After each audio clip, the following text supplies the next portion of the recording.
The Assembly will now hear a statement by His Excellency Sharma Oli, Prime Minister of the Federal Democratic Republic of Nepal. May I request protocol to escort His Excellency?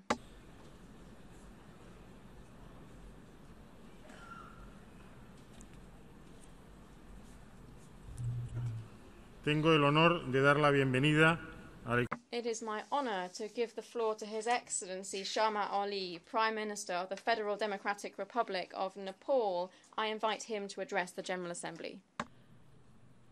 Mr. President, first of all, I extend warm felicitations to Madam President for her election to the presidency of this Assembly. The outgoing President deserves our appreciation for successfully steering the Assembly's work.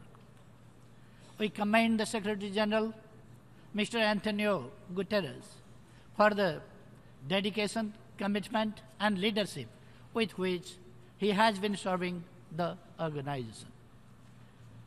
As we commemorate the 100th birth anniversary of Nelson Mandela, I would like to pay my profound respect to him and for the cause he fought for.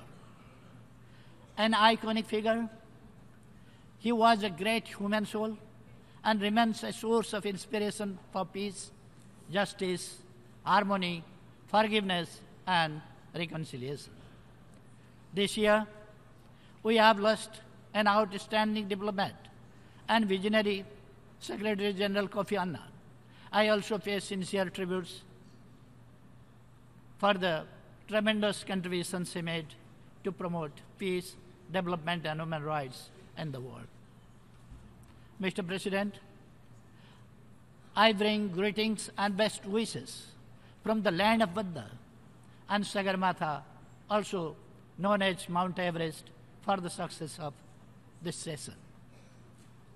Since I addressed from this podium in 2006, Nepal has undergone a historical political transformation. Through dialogue and deliberations, through mutual respect and accommodation, we staged a uniquely successful homegrown, nationally led and owned peace process. It had about peaceful transformation of an armed conflict. It was about restructuring of the state and promoting unity in diversity. It was about making Nepali people truly sovereign and as source of state power, and it was about institutionalizing and consolidating all those achievements in a democratic constitution through a popularly elected constituent assembly.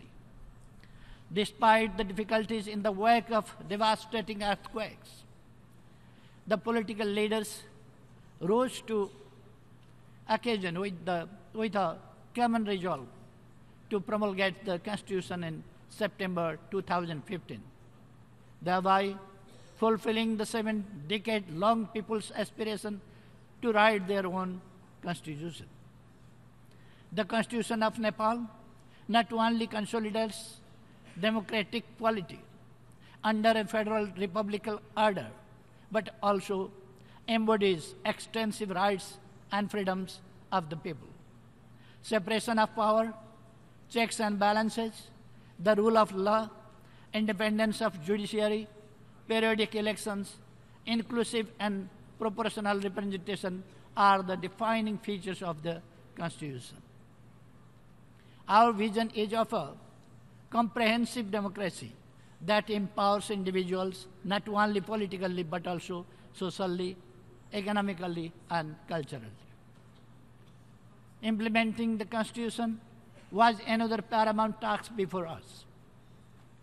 We accomplished this historic task last year through free, fair, and impartial elections of federal, provincial, and local levels with record turnout and the participation of the people from all sections of our society. Most importantly, the elections brought 41% of women into elected bodies. We remain committed to bridging the gap of the remaining 9%. The elections not only ensure democratic rights of Nepali people in the widest possible manner, it has also produced a strong government in many years. The government that I head has over 3/4 support of the parliament. Governments in the provinces also enjoy strong majority support. We have achieved much needed political stability through these landmark elections. With these historic achievements, we have laid the foundation towards creating an egalitarian and just society where all citizens are treated equally and receive equal protection and opportunities. Social justice remains at the center of our polity. The United Nations and the international community supported our peace process, for which we are grateful. Nepal case is a unique example of peaceful and democratic transformation. It is a telling testimony that dialogue triumphs the differences and ballot triumphs the bullets. We believe that what Nepal has achieved in conflict transformation can be an inspiring success story for many people longing for peace in different parts of the world. We are willing to share our experiences and provide our insights. With hard lessons learned in the arduous journey of democratic transition, we have now emerged as a confident nation, capable of sustaining political gains and undertaking a course of economic transformation. Cognizant of the need for accelerating the process of development, my government has set a vision for prosperous Nepal and happy Nepali. We will realize this vision with the right mix of prudent utilization of natural resources and the optimal mobilization and management of human resources that we are endowed with. We count on continued goodwill, support, and cooperation from the international community in our development endeavors. Our foreign policy guides us to maintain amity with all and enmity with none. It has shaped our independent outlook on global issues which we consider on merit basis. We believe that regional and global efforts complement our national development efforts. In line with our foreign policy priority to regional cooperation, we have recently hosted the 4th summit meeting of BIMSTEC. We would like to see a revitalized SAARC as an important regional organization. Excellencies, the world today is at an important juncture with a unique juxtaposition of perils and promises. Challenges ranging from poverty, terrorism, climate change, food insecurity, forced displacement, and natural disasters to arms race continue to confront the global community. Intra-state conflicts have taken heavy tolls on millions of lives. For the first time in decades, world hunger is rising after a prolonged decline. In many regions, peace remains obscure. Inequality within nations as well as among them is increasing. Countries have failed to adopt sustainable production and consumption patterns. In this context, the theme of the general debate, making the United Nations relevant to all people, global leadership and shared responsibilities for peaceful, equitable, and sustainable societies, resonates well the need of our time. Mr. President, Nepal supports the 7 priority areas that Madam President eloquently outlined in our inaugural address to this Assembly earlier this week.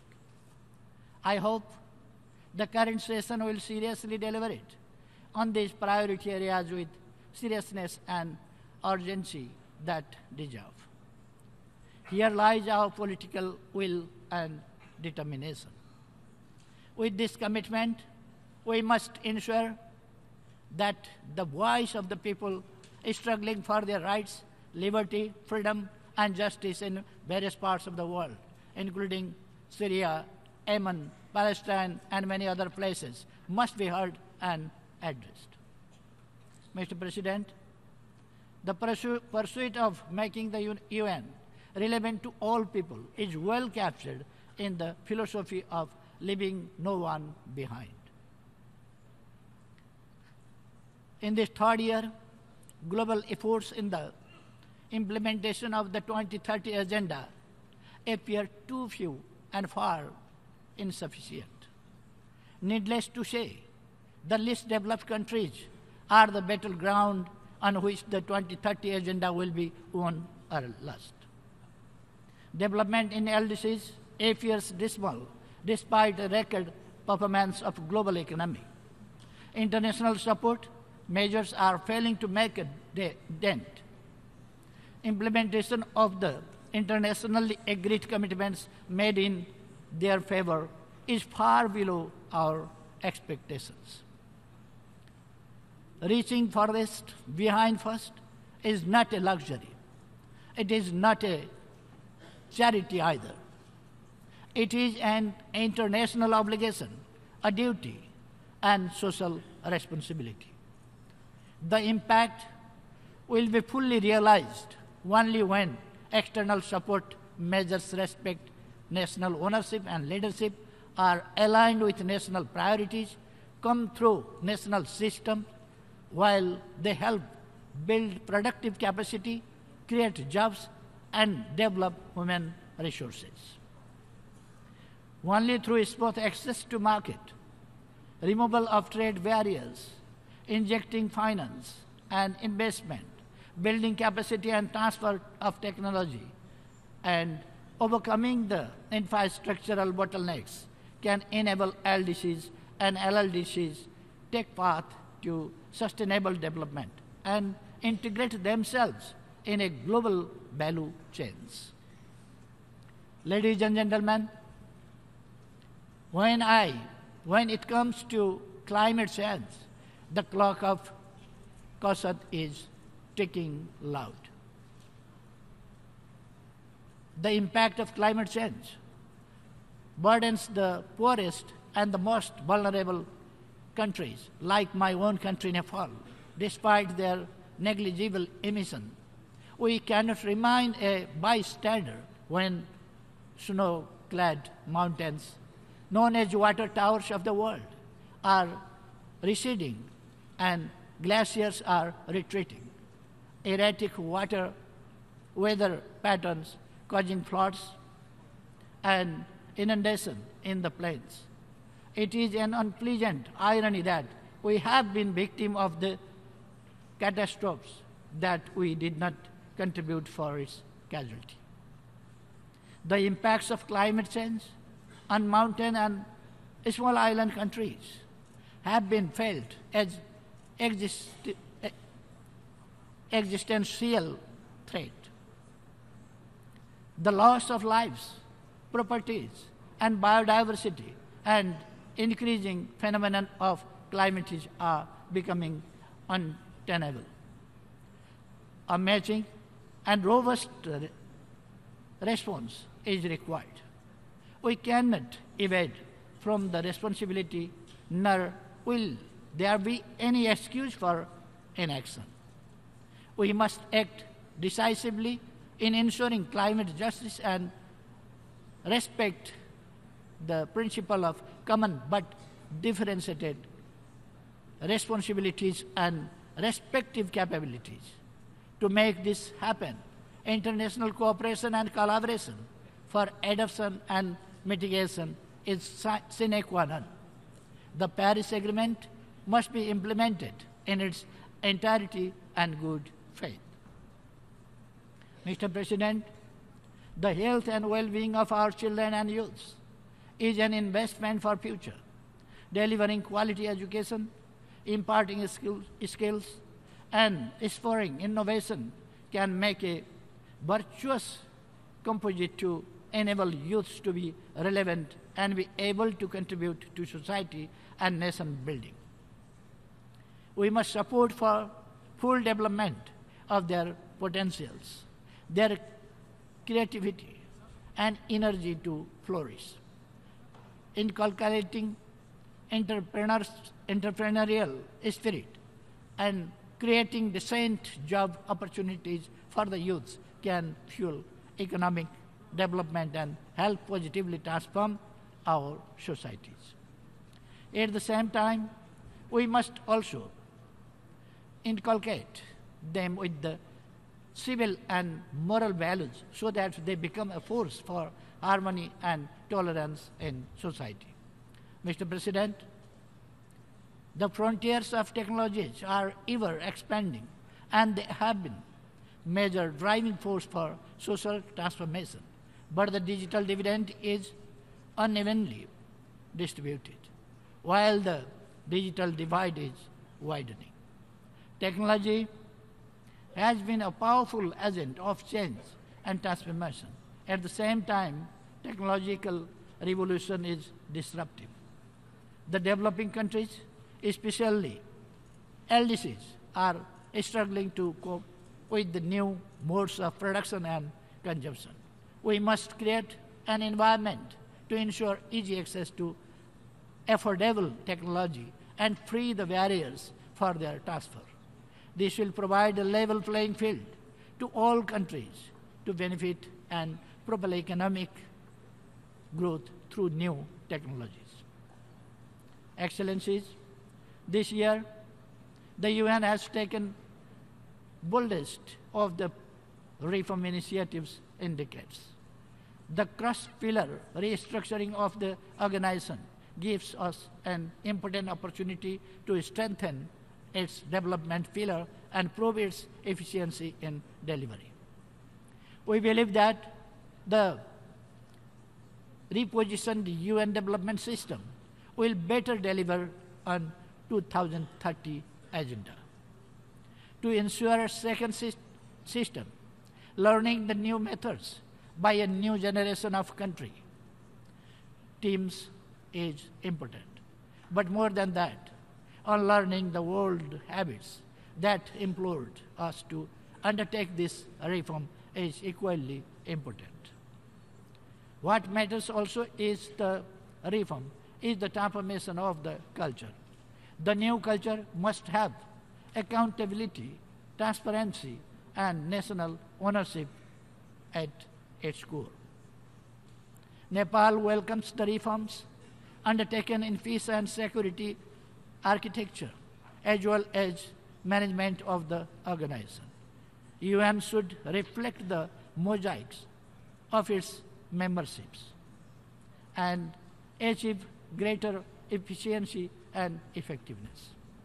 The Security Council reform is long overdue. Any reform must reflect the current realities and ensure justice to historically underrepresented and developing countries. Ladies and gentlemen, Nepal reaffirms its principled stand for a general and complete disarmament of all weapons of mass destruction. In this context, we welcome the recent efforts made by the United States and two Koreas towards denuclearization and peace and stability of the Korean Peninsula. Nepal welcomes the Secretary General's agenda for disarmament with a hope of renewed impetus to disarmament. Nepal commends the beginning of deliberations under the Kathmandu process for developing innovative confidence-building measures in the Asia-Pacific region.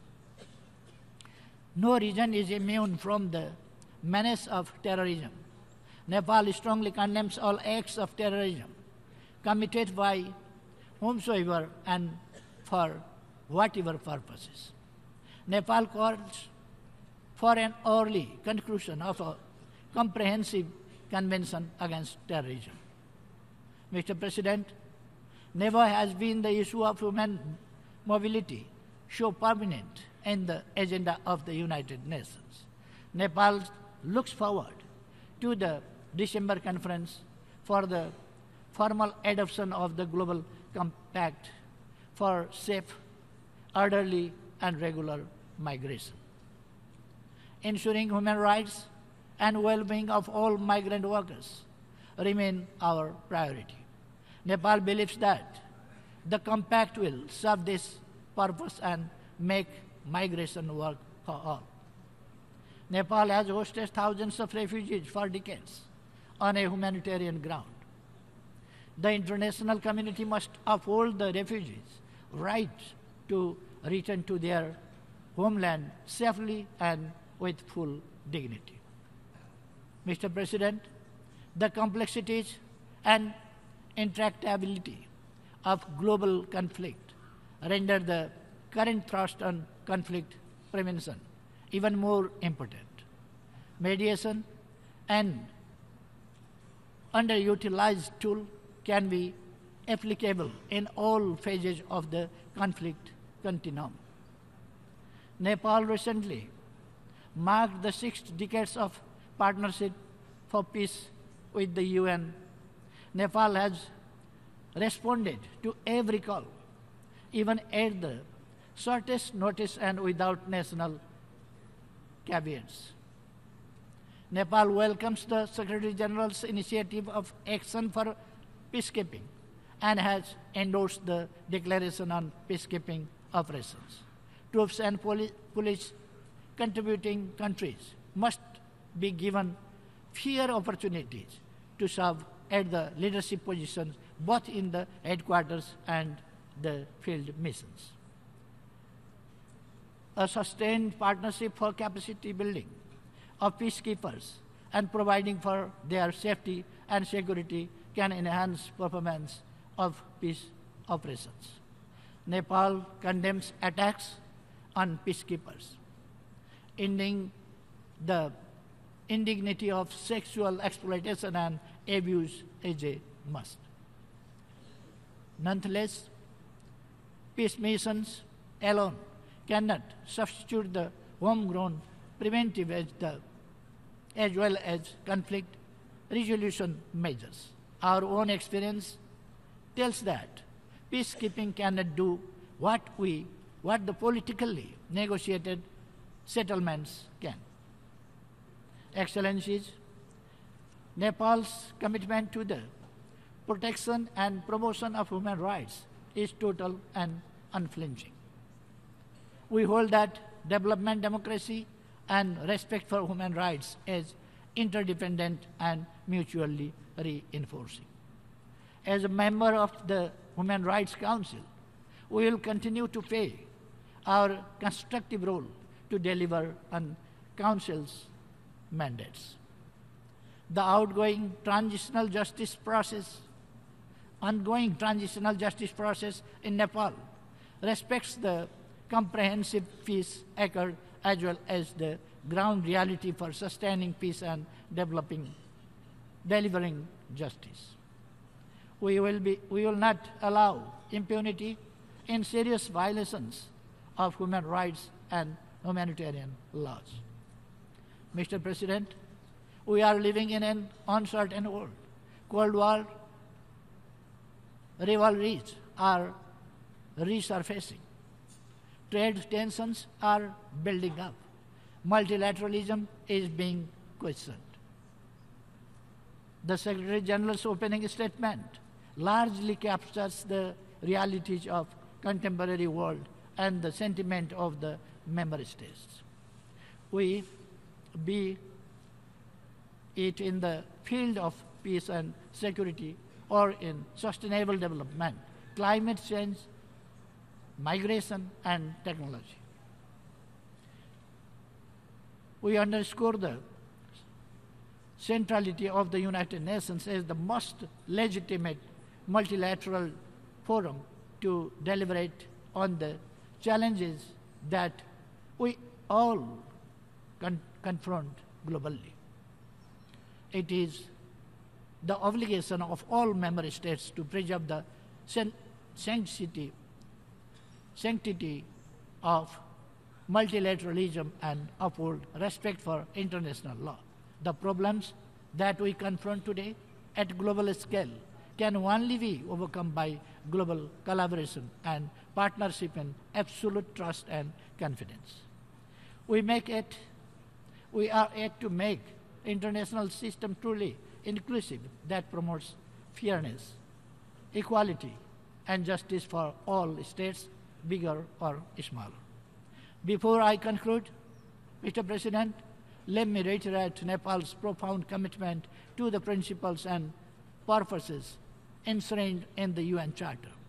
We remain as firm as we have been in past 63 years since we joined this organization. The onus to give direction to the world lies on us.